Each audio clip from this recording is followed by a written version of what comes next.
भगवान श्री कृष्ण प्रतिदिन ब्रह्म मुहूर्त में ही उठ जाते और हाथ मुंह धोकर अपने मायातीत आत्मस्वरूप का ध्यान करने लगते। उस समय उनका रोम रोम आनंद से खिल उठता था। परीक्षित, भगवान का वह आत्मस्वरूप सजाते हुए जातीय और स्वगत भेद से रहित एक अखंड है, क्योंकि उसमें किसी प्रकार की उपाधि या उपाधि के कारण होने वाला अन्य वस्तु का अस्तित्व नहीं है। और यही कारण है कि वह अविनाशी सत्य है। जैसे चंद्रमा सूर्य आदि नेत्र इंद्रिय के द्वारा और नेत्र इंद्रिय चंद्रमा सूर्य आदि के द्वारा प्रकाशित होती है, वैसे वह आत्मस्वरूप दूसरे के द्वारा प्रकाशित नहीं, स्वयं प्रकाश है। इसका कारण यह है कि अपने स्वरूप में ही सदा सर्वदा और काल की सीमा के परे भी एक रस स्थित रहने के कारण अविद्या उसका स्पर्श भी नहीं कर सकती। इसी से प्रकाश प्रकाशक भाव उसमें नहीं है। जगत की उत्पत्ति, स्थिति और नाश की कारण भूता ब्रह्म शक्ति, विष्णु शक्ति और रुद्र शक्तियों के द्वारा केवल इस बात का अनुमान हो सकता है कि वह स्वरूप एक रस सत्ता रूप और आनंद स्वरूप है। उसी को समझाने के लिए ब्रह्म नाम से कहा जाता है। भगवान श्री कृष्ण अपने उसी आत्मस्वरूप का प्रतिदिन ध्यान करते। इसके बाद वे विधि पूर्वक निर्मल और पवित्र जल में स्नान करते, फिर शुद्ध धोती पहनकर दुपट्टा ओढ़कर यथाविधि नित्य कर्म संध्या वंदन आदि करते। इसके बाद हवन करते और मौन होकर गायत्री का जप करते। क्यों न हो वे सत्पुरुषों के पात्र आदर्श जो हैं। इसके बाद सूर्योदय होने के समय सूर्योपस्थान करते और अपने कला स्वरूप देवता, ऋषि और पितरों का तर्पण करते। फिर कुल के बड़े बूढ़ों और ब्राह्मणों की विधि पूर्वक पूजा करते। इसके बाद परम मनस्वी श्री कृष्ण दुधारू पहल ब्याई हुई बछड़ों वाली सीधी शांत गौओं का दान करते। उस समय उन्हें सुंदर वस्त्र और मोतियों की माला पहना दी जाती। सींग में सोना और खुरों में चांदी मढ़ दी जाती। वे ब्राह्मणों को वस्त्र आभूषणों से सुसज्जित करके रेशमी वस्त्र, मृग चर्म और तिल के साथ प्रतिदिन 13,084 गौएं इस प्रकार दान करते। तदंतर अपनी विभूति रूप गौ ब्राह्मण देवता कुल के बड़े बूढ़े गुरुजन और समस्त प्राणियों को प्रणाम करके मांगलिक वस्तुओं का स्पर्श करते। परीक्षित, यद्यपि भगवान के शरीर का सहज सौंदर्य ही मनुष्य लोक का अलंकार, फिर भी वे अपने पीताम्बर आदि दिव्य वस्त्र, कौस्तुभ आदि आभूषण, पुष्पों के हार और चंदन आदि दिव्य अंगरांक से अपने को आभूषित करते। इसके बाद वे घी और दर्पण में अपना मुखारविंद देखते, गाय, बैल, ब्राह्मण और देव प्रतिमाओं का दर्शन करते। फिर पूर्ववासी और अंतःपुर में रहने वाले चारों वर्णों के लोगों की अभिलाषाएं पूर्ण करते और फिर अपनी अन्य ग्रामवासी प्रजा की कामना पूर्ति करके उसे संतुष्ट करते और इन सबको प्रसन्न देखकर स्वयं बहुत ही आनंदित होते। वे पुष्प वाला तांबुल, चंदन और अंगराग आदि वस्तुएं पहले ब्राह्मण, स्वजन संबंधी, मंत्री और रानियों को बांट देते और उनसे बची हुई स्वयं अपने कामों में लाते। भगवान यह सब करते होते तब तक दारुक नाम का सारथी सुग्रीव आदि घोड़ों से जुटा हुआ अत्यंत अद्भुत रथ ले आता और प्रणाम करके भगवान के सामने खड़ा हो जाता। इसके बाद भगवान श्री कृष्ण सात्यकी और उद्धव जी के साथ अपने हाथ से सारथी का हाथ पकड़कर रथ पर सवार होते। ठीक वैसे ही जैसे भुवन भास्कर भगवान सूर्य उदयाचल पर आरूढ़ होते हैं। उस समय रनिवास की स्त्रियां लज्जा एवं प्रेम से भरी चितवन से उन्हें निहारने लगती और बड़े कष्ट से उन्हें विदा करती। भगवान मुस्कुराकर उनके चित्त को चुराते हुए महल से निकलते। परीक्षित, तदंतर भगवान श्री कृष्ण समस्त यदुवंशियों के साथ सुधर्मा नाम की सभा में प्रवेश करते। उस सभा की ऐसी महिमा है कि जो लोग उस सभा में जा बैठते हैं उन्हें भूख, प्यास, शोक, मोह और जरा मृत्यु ये 6 उर्मियां नहीं सताती। इस प्रकार भगवान श्री कृष्ण सब रानियों से अलग अलग विदा होकर एक ही रूप में सुधर्मा सभा में प्रवेश करते और वहां जाकर श्रेष्ठ सिंहासन पर विराज जाते। उनकी अंग कांति से दिशाएं प्रकाशित होती रहती। उस समय यदुवंशी वीरों के बीच में यदुवंश शिरोमणि भगवान श्री कृष्ण की ऐसी शोभा होती जैसे आकाश में तारों से घिरे हुए चंद्रदेव शोभायमान होते हैं। परीक्षित, सभा में विदूषक लोग विभिन्न प्रकार के हास्य विनोद से, नटाचार्य अभिनय से और नर्तकियां कलापूर्ण नृत्यों से अलग अलग अपनी टोलियों के साथ भगवान की सेवा करती। उस समय मृदंग, वीणा, पखावज, बांसुरी, झांझ और शंख बजने लगती और सूत मागध तथा बंदी जन नाचते गाते और भगवान की स्तुति करते। कोई व्याख्या कुशल ब्राह्मण वहां बैठकर वेद मंत्रों की व्याख्या करते और कोई पूर्वकालीन पवित्र कीर्ति नरपतियों के चरित्र कहकर सुनाते। एक दिन की बात है, द्वारकापुरी में राज्यसभा के द्वार पर एक नया मनुष्य आया। द्वारपालों ने भगवान को उसके आने की सूचना देकर उसे सभा भवन में उपस्थित किया। उस मनुष्य ने परमेश्वर भगवान श्री कृष्ण को हाथ जोड़कर नमस्कार किया और उन राजाओं का जिन्होंने जरासंध के दिग्विजय के समय उसके सामने सिर नहीं झुकाया था और बलपूर्वक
ईश्वर के द्वारा रचे हुए तीनों लोकों में ऐसी कोई बात नहीं है जिसे आप न जानते हो।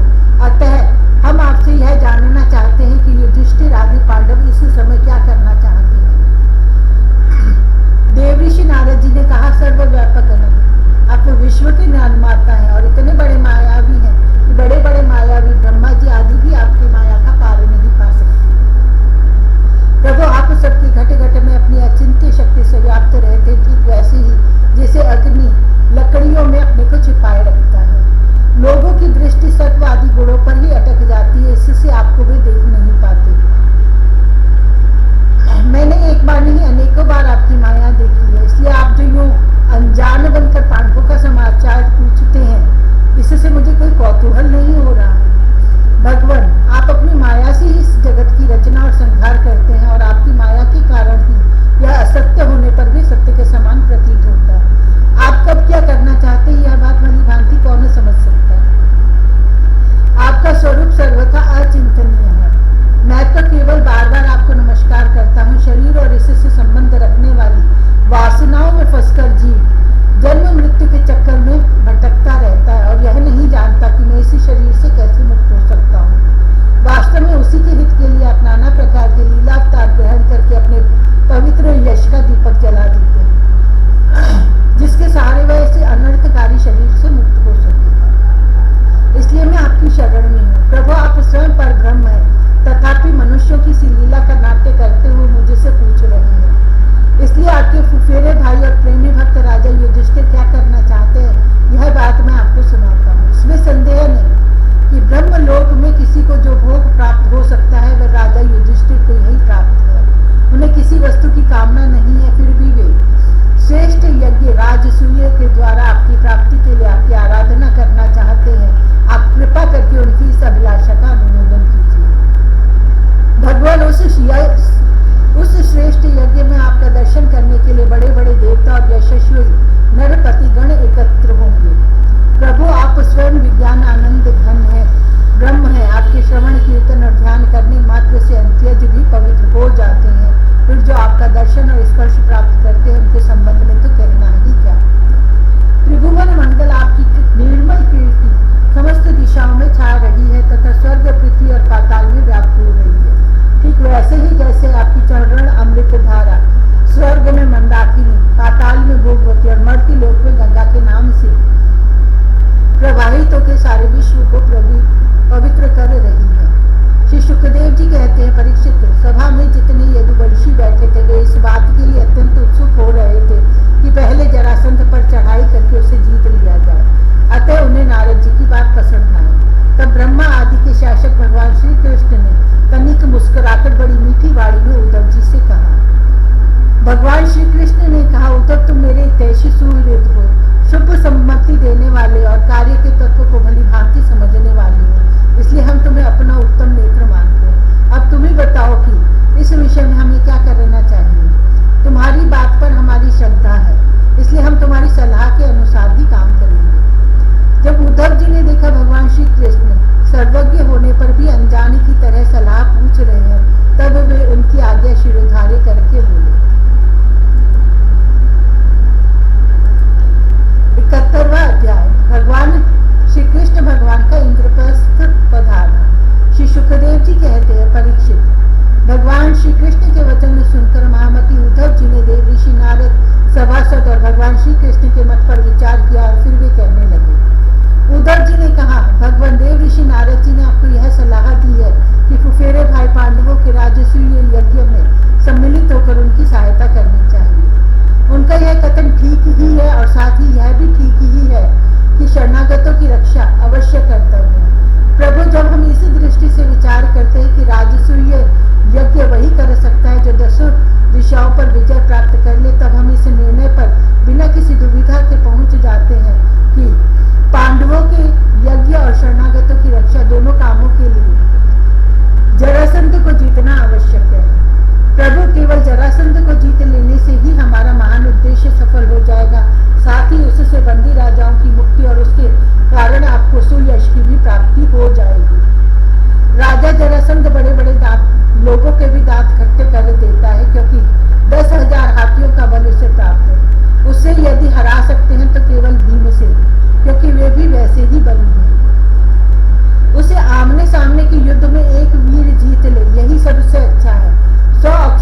सेना लेकर जब युद्ध के लिए खड़ा होगा उस समय उसे जीतना आसान न होगा।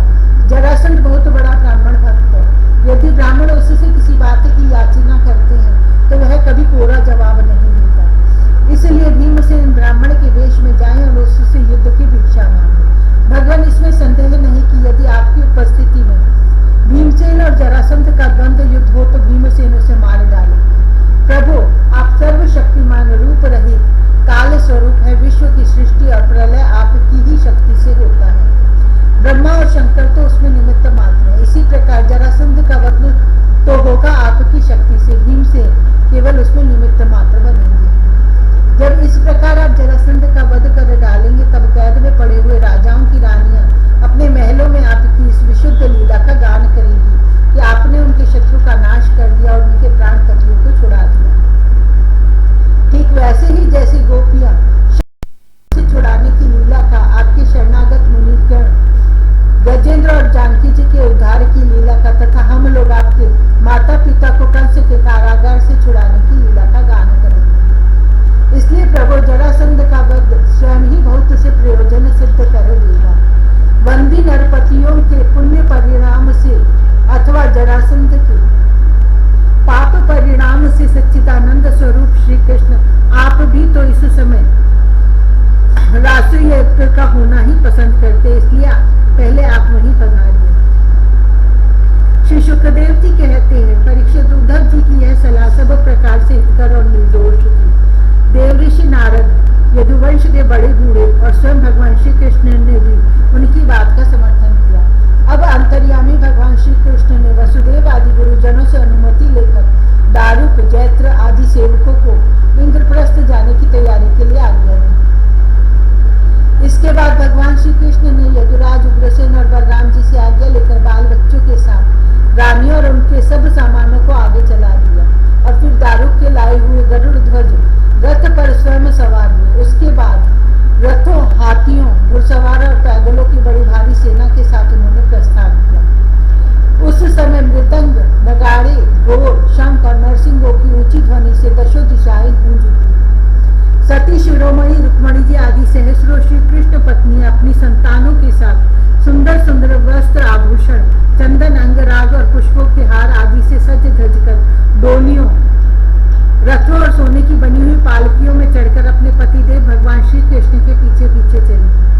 पैदल सिपाही हाथों में ढाल तलवार लेकर उनकी रक्षा करते हुए चल रहे थे। इसी प्रकार अनुचरों की स्त्रियां और वारांगनाएं भली भांति श्रृंगार करके खस आदि की झोंपड़ियां, भांति भांति के तंबुओं, कनातों, कंबलों और ओढ़ने बिछाने आदि की सामग्रियों को बैलों, भैंसों, गधों और खच्चरों पर लाद कर तथा स्वयं पालकी, ऊंट, छकड़ों और हथिनियों पर सवार होकर चली। जैसे मगरमच्छों और लहरों की उछल कूद से शुद्ध समुद्र की शोभा होती है, ठीक वैसे ही अत्यंत कोलाहल से परिपूर्ण फहराती हुई बड़ी बड़ी पताकाओं, छत्रों, चवरों, श्रेष्ठ अस्त्र शस्त्रों, वस्त्र, आभूषणों, मुकुटों, कवचों और दिन के समय उन पर पड़ती हुई सूर्य की किरणों से भगवान श्री कृष्ण की सेना अत्यंत शोभायमान है। देव ऋषि नारद जी भगवान श्री कृष्ण से सम्मानित होकर और उनके निश्चय को सुनकर बहुत प्रसन्न हुए। भगवान के दर्शन से उनका हृदय और समस्त इंद्रियां परमानंद में मग्न हो गई। विदा होने के समय भगवान श्री कृष्ण ने उनका नाना प्रकार की सामग्रियों से पूजन किया। अब देव ऋषि नारद ने उन्हें मन ही मन प्रणाम किया और उनकी दिव्य मूर्ति को हृदय में धारण करके आकाश मार्ग से प्रस्थान किया। इसके बाद भगवान श्री कृष्ण ने जरासंध के बंदी नरपतियों के दूत को अपनी मधुर वाणी से आश्वासन देते हुए कहा, दूत, तुम अपने राजाओं से जाकर कहना, डरो मत, तुम लोगों का कल्याण मैं जरासंध को मरवा डालूंगा। भगवान की ऐसी आज्ञा पाकर वह दूत गिरिव्रज चला गया और नरपतियों को भगवान श्री कृष्ण का संदेश जो का त्यों सुना दिया। वे राजा भी कारागार से छूटने के लिए शीघ्र से शीघ्र भगवान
सड़कें और गलियां मतवाले हाथियों के मद से तथा सुगंधित जल से सींच दी गई थी। जगह जगह रंग बिरंगी झंडियां लगा दी गई थी। सुनहले तोरण बांधे हुए थे और सोने के जल भरे कलश स्थान स्थान पर शोभा पा रहे थे।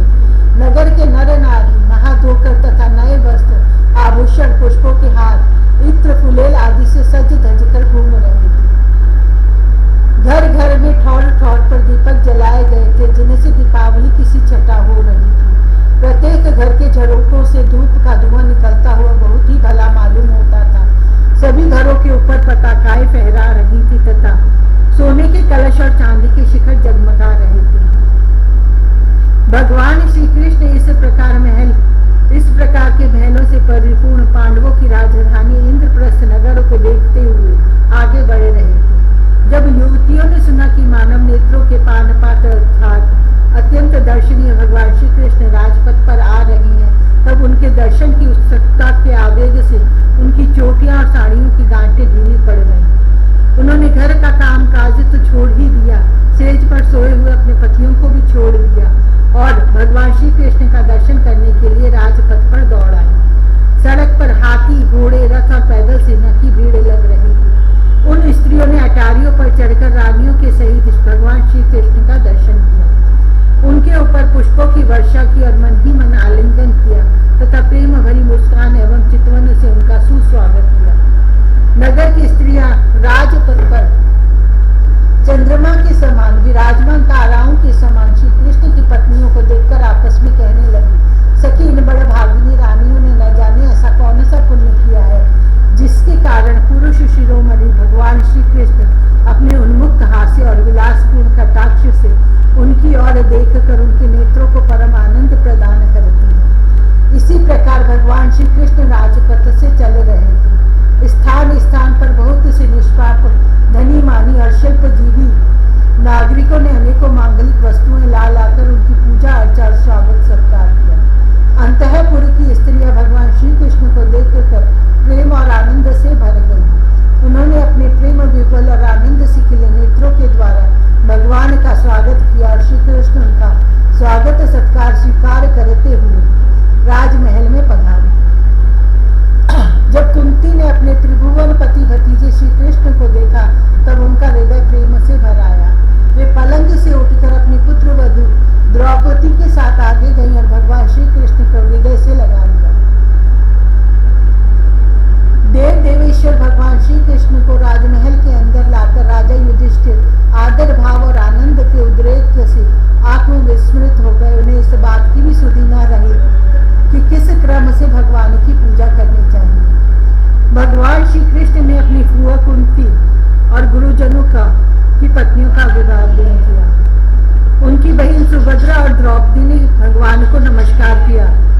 अपनी सास कुंती की प्रेरणा से द्रौपदी ने वस्त्र, आभूषण, माला आदि के द्वारा रुक्मणी, सत्यभामा, भद्रा, जाम्बवती, कालिंदी, मित्रविंदा, लक्ष्मण और परम साध्वी सत्या भगवान श्री कृष्ण की इन पटरानियों का तथा वहां आई हुई श्री कृष्ण की अन्य रानियों का भी यथायोग्य सत्कार किया। धर्मराज युधिष्ठिर ने भगवान श्री कृष्ण को उनकी सेवक, मंत्री और पत्नियों के साथ ऐसे स्थान में ठहराया जहां उन्हें नित्य नई नई सुख की सामग्रियां प्राप्त हो। अर्जुन के साथ रहकर भगवान श्री कृष्ण ने खांडव वन का दाह करवाकर अग्नि को तृप्त किया था और मयासुर को उससे बचाया था। परीक्षित उस मयासुर ने ही